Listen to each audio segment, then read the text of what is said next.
So some of you might ask, how did I get into Bai Hua? Well, it started this way. Back in New York City, when I was 17, I had this kind of martial arts mentor named George Hoff, who's no longer with us. And George, always who had been in martial arts and trained security people and army people and all that kind of stuff, he said, he spent a couple of years in Japan doing judo, he always said, listen, the one guy, like, you know, if you go to Japan, you absolutely want to learn something from him about fighting, is this big old fat Chinese man named Wang. And he said, I mean, when it came to like seriously practical stuff that military people would use, or, you know, that you would use in real things, this was a really good guy. Okay, so I get to Tokyo. I go to college in Japan when I'm 18. I chose to go there instead of being in the United States because that's really where my heart took me. And then I met somebody and I started asking around. It turned out that Wang was not in Japan because he had gone back to living in Taiwan, and this wasn't the years when he was going to Japan when I was there. He had done that earlier and he would do it later. So I go to Taiwan and I find out where he is. Okay? And this gift basically, you know, just breaks me economically, but it's okay. And then I met him, and so I go there and I say ba ba ba ba, and I give him the letter that's written in whatever. And at that time, I spoke some Japanese, but no Chinese whatsoever, and my Japanese was good, but it wasn't great yet. So, but there were people there who spoke Japanese who kind of translated. Well, long story short, Wang says, "Oh, okay, come on, you know. Let's see what you're doing, kid. Yeah, okay, so you won all these karate championships and you train with these top judo and karate people." I said, but that stuff is only fit for old women and children. You couldn't actually fight a man with it, which is something he said in front of the whole big Japanese martial arts community, the Japanese Budokan, many years before, when the people got up, all these famous Japanese martial arts, he flattened them. I mean, he didn't like, you know, knock them out, you know, or, you know, drop them on the ground, just kind of, you know, oh, I'm a big fat old man, yuck, yuck, yuck, you want to find out kind of thing. Anyway, long story short, so Wang says, okay, like, just go and, you know, attack me. So I'm pounding this mother. I mean, he's just standing there and, like, you know, I'm kicking him, you know, like in his ribs and his neck, and I'm hurting my foot doing it. I mean, you know, and it's like I'm smashing him in the shins. I even gave him one or two right between the legs, but he obviously was a master of pulling his balls into his body because it didn't do any good. I was even told a few days later, oh, you have to stop hitting him like this. It's not polite to do this to an old man. Which I'm not so sure was so much, it wasn't that as he asked me to do it, as, you know, God knows he might have killed me if I had continued it. But anyway, at one point in this whole thing, what occurs is that he's kind of like half asleep, like, and I'm pounding, kind of like, oh, you know, the fly, oh, damn, who cares, you know. And then don't ask me why, but I must have got a good one in somehow. And he just went, oh, and he woke up. You know, like I ticked him off, right?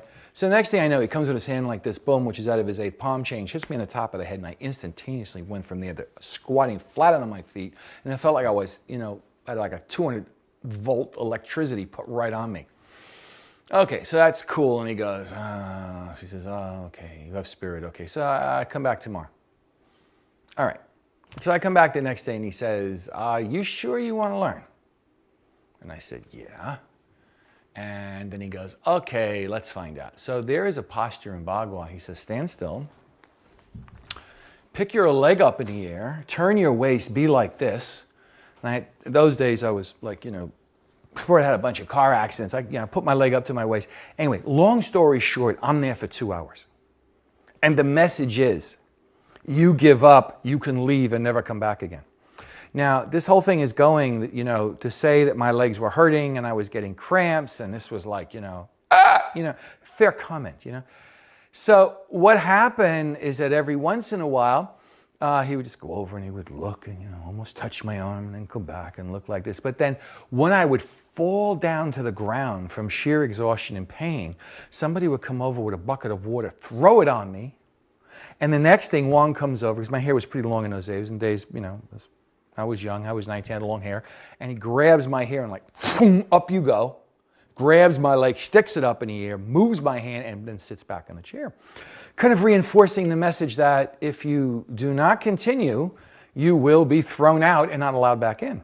Anyway, Somehow I got through this thing for 2 hours, and I must admit that night I had screaming cramps in my legs, but this is, what are you going to do? This is what they called old school training.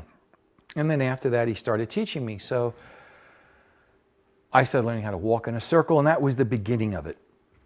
Then at different times, whenever I had vacations, when I was going to college in Japan, I would come back and study with him. Like, if I had a couple of week gap between this term and that term, sometimes even when I only had 2 weeks, I would fly to Taiwan, go study with him, learn something, and then come back and practice, a lot.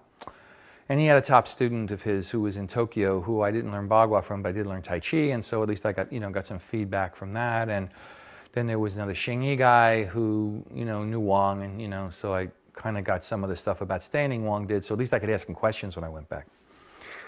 Anyway, long story short, this goes on for my entire college career, and so, this is like at the end of it, it's like 71. I come back to America, continue to practice Bai Hua on my own, but there is no one to learn it from. Nobody is teaching it, no one knows it. And in New York City, given what a cosmopolitan area that is, that's a rather massive statement. But that was in the era before the Chinese really publicly taught Westerners. But it turned out that I'm in Taipei, and I'm looking at this Bai Hua teacher and that Bai Hua teacher, and my friend had, who I knew from Japan, a British guy, and he had a girlfriend named Afan, and for whatever reason, she started going around looking for someone to be a Bai Hua teacher. And anyway, so she gets Hung to kind of agree, and I go in one night, and so he has me spar with a bunch of people, and this and this and that and that, showing him what I'm doing, and then, he says, okay, and his style of Bai Hua was a style that was really, they taught almost all the principles of Bai Hua, not all of them, but a big chunk of them through Xingyi, because there were schools in China where the Xingyi and the Bai Hua just kind of goes together, and that's the style he did. Wang Shujing, when he taught Bai Hua, he did straight Bai Hua, and if he did Xingyi, he did straight Xingyi. And there was no mixing. But that was the nature of the school, and that was a Tianjin school that came down from Hsiang. Anyway, I trained that for years, and then whenever Wang was in town, I would go down and take a train down to Taichung, which was, I don't know, I can't remember, an hour, 2 hours, 3 hours, whatever it was. And I would study with him, and I would do things. But if I made the mistake all of a sudden of doing the stuff the way that Wang did it in front of Hung, you got in the doghouse for a while. Let's just put it that way. It was not appreciated. Anyway, it was kind of like this rivalry that was going on, especially because Wang Shujing and Hung's teacher were like really good friends, but they belonged to kind of like different schools, but they belonged to the same religious organization, which kind of made the whole thing very complicated. At the end of this period of studying with Hung Hsiang, around 75 at some point, I went to Hong Kong again on one of my many attempts to get into mainland China, which was quite impossible during the Cultural Revolution, utterly impossible during the Cultural Revolution. I mean, if I had actually gotten into China during the Cultural Revolution, the chances of my coming out alive would be astronomical. And I'm in this hotel room, in the hippie hotel, the poor hotel, because money was, shall we say, on the low end. So I get there, and it turns out that, first of all, they're utterly flabbergasted at the fact that I spoke Mandarin, that I actually spoke Chinese fluently. And they said, and I told them, what I liked. And I said, oh, you like Bai Hua? Well, there's just this ad that came in the paper, was in the paper 1 week and 1 week only. And it said, Bai Hua, however he described himself, from Beijing, coming and will be teaching Bai Hua at such and such a place. Anyway, it turned out that was, later on, was Liu Hongji's other disciple beside me. And I go there and I watch him doing his Bai Hua on this roof and whatnot. And as soon as I saw it, I said, this is the real stuff. And you have to realize anybody who was studying Bai Hua in Taiwan, because everybody there had come from the mainland, there was always this idea that the best of the best of the best were in the mainland. They just never got out. But when I saw this guy doing Bai Hua, I said, this is for real. So I studied with him for like a week or two while I'm still, however long it was, maybe it was a month. I honestly don't remember. Before I'm going, I'm flying back to the West. After this point, I'm going back and forth, Taiwan, Hong Kong, Taiwan, Hong Kong. I would learn so much stuff in Taiwan, there'd be some missing pieces, and I would go to Hong Kong and I would get, especially the energy stuff and the very direct stuff from that style of Beijing Bai Hua. So it was like, you go to step 1, 2, 3, 4, 5. In this place, you kind of hit a wall, then you go to a place, you get steps 7, 8, 9, 10, and then you kind of go back, and then you just keep on moving forward. Because in Taiwan, the way it was especially is it wasn't like Western education where they just teach you boom, boom, boom, boom, this is it. it was like you're always trying to ferret it out, and very often things which should have been said the first week aren't said for 5 years later. That was pretty common. So this goes on for a couple of years, and during that period of time, I'm still going to Hsiang school, and I'm doing a lot of stuff with his senior students. I'm actually living with one of his best senior students. And I'm also studying Bai Hua with a lot of other people, just kind of doing cross research. A lot of things popped up where I was able to hang out for brief periods of time with other really top Bai Hua people. But it isn't like you just, like a smorgasbord, you just keep on eating a dish. I mean, you have the main thing you do, and every once in a while, you go see other people for what that's worth, because if you're really going to do it, you got to spend the time with someone who's going to show you how to do it. Anyway, from this whole business, we now flash forward, and I come back to the States, and it's somewhere around 1983. I'm not exactly sure. Oh, sorry, it's around now, somewhere around 1981 or 80, I don't remember. And my friend who I'd gone back to see in England, he had gone to the Peking Institute, the Beijing Institute of Physical Education, the Chieh before, and he had learned how to do the basic Tai Chi form, not the weapons to push hands, but just a very basic thing. Anyway, through a bunch of stuff he did, I got myself invited, because he talked to the people there, and I had people from Hong Kong talking to the people in the Beijing Institute of Physical Education. China had just, the United States only had made an embassy inside China in 1979, so you couldn't have gone much earlier, period. So I then went to the College of Physical Education, and my day then split, and that's where the Bai Hua went.